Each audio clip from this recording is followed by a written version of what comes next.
Imagine waking up one morning in a peaceful Michigan suburb, only to discover that the neighbor everyone trusted had committed an unspeakable crime. This was the reality for the residents of Sterling Heights in July 2021 when Jason Ross, a 50-year-old man, was accused of killing his girlfriend, Kathleen Hales. The crime scene was as gruesome as it was perplexing. Kathleen had been both stabbed and bludgeoned with a hammer. You might wonder, how could something so horrific happen in such a quiet neighborhood? It wasn't just the brutality of the murder that shocked everyone, but the fact that it was done by someone she trusted, her own partner. The relationship, once thought to be full of love and stability, devolved into violence that no one saw coming. Ross didn't just commit murder. He shattered the illusion of safety and trust in a community that would never be the same again. The courtroom drama. The verdict is in. When the trial of Jason Ross began in 2024, the courtroom was packed with a mixture of curiosity seekers and those personally affected by Kathleen Hale's death. The trial wasn't a short or simple affair. Over 10 agonizing days, jurors heard details that were both horrifying and deeply saddening. Kathleen's friends and family were forced to relive the worst moments of their lives as prosecutors recounted how Jason had methodically planned and executed the murder. The jury deliberated, and after just a few hours, they returned with a verdict: guilty on all counts. Ross was convicted of first-degree murder, larceny, and unlawfully driving away a motor vehicle, among other charges. The sentence is as chilling as the crime itself: life without parole. Ross will never again walk the streets, a small relief for the community and, hopefully, a step toward healing for Kathleen's loved ones. The swift justice, however, can't erase the pain or undo the harm caused by such a horrific act. The hammer horror, a method too brutal for words.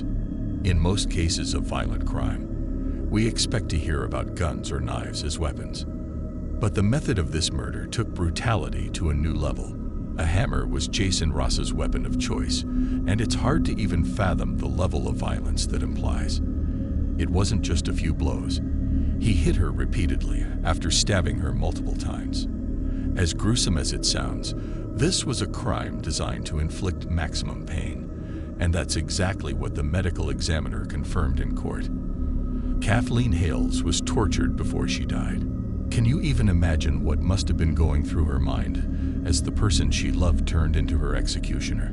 It's a chilling reminder of how domestic relationships can take a dark and deadly turn.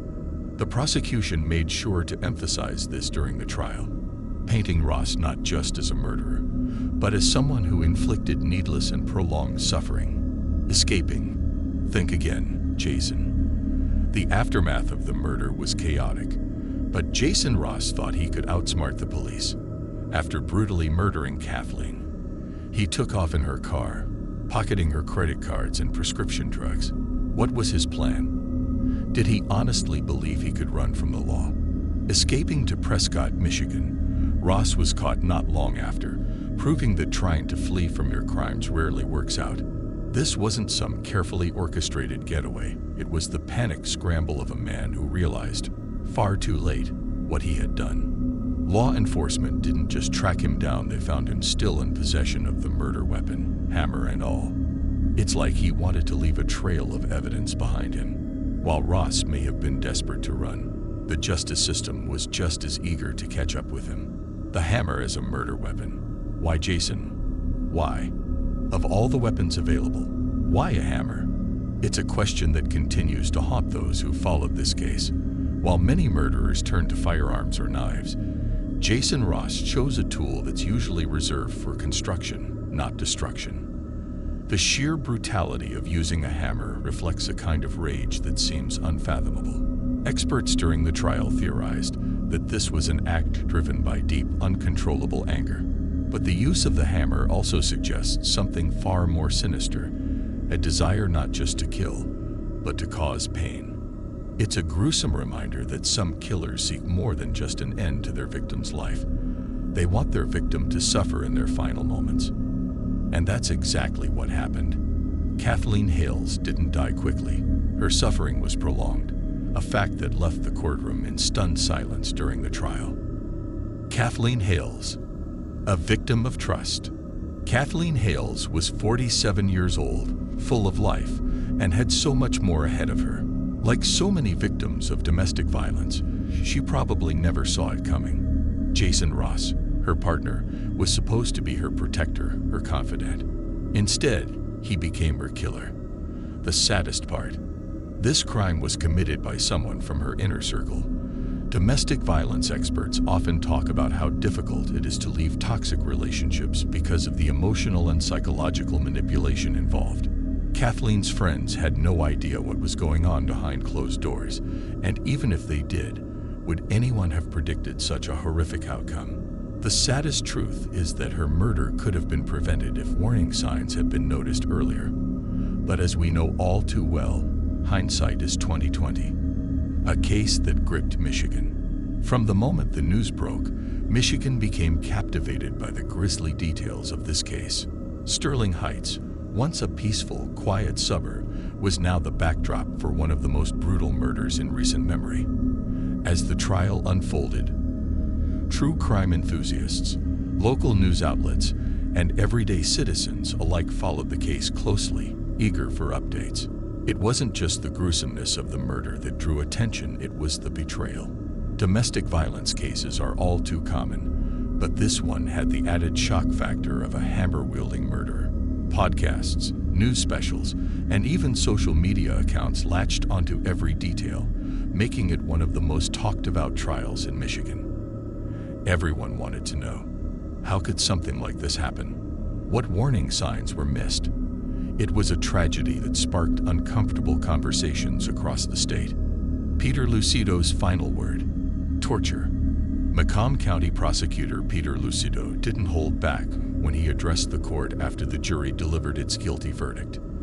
In a speech that reverberated throughout the courtroom, he described the crime as nothing short of torture.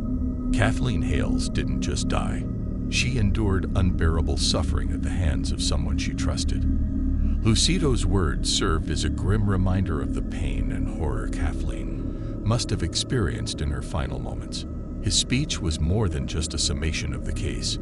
It was a call for justice for all victims of domestic violence. He emphasized that no one should have to endure such suffering, especially from someone they love and trust. His powerful statement resonated with the jury, the victim's family, and the public. It was the kind of closing argument that reminded everyone in the courtroom why justice needed to be served. Sentencing awaits. What's next for Ross? Now that the trial is over and Ross has been found guilty, all eyes are on the upcoming sentencing. On October 10, 2024, Jason Ross will face the final chapter of his legal journey. And the sentence: life without parole, no possibility of freedom, no chance for redemption. For Kathleen Hale's family, this may bring some closure, but it can never fully heal the wounds left behind. Ross will spend the rest of his life in a prison cell, but Kathleen's life has been tragically cut short. The legal system may have brought some form of justice, but the emotional toll on the victim's loved ones will likely linger for years to come. Ross's future is now sealed, a fitting end for someone who committed such a horrifying act. The real takeaway: trust no one. In the wake of this crime, it's easy to become cynical. If someone like Kathleen Hales can be killed by a person she trusted, how can any of us feel safe in our relationships? But that's not the takeaway here. The real lesson is that domestic violence can happen to anyone, and it's often hidden behind closed doors. It's a stark reminder that we need to be vigilant, look out for our loved ones, and recognize the warning signs of toxic relationships before they spiral into violence. While Kathleen's death was a tragedy, her story serves as a powerful reminder of the importance of addressing domestic violence and ensuring that victims get the help they need before it's too late. We can't undo what happened to Kathleen, but we can work to prevent it from happening to others.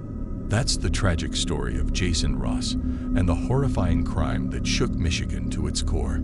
If you found this story as gripping as we did, don't forget to hit the like button, subscribe to our channel, and click the notification bell so you never miss another deep dive into true crime cases. Thanks for watching, and stay tuned for more content that uncovers the darkest sides of human nature.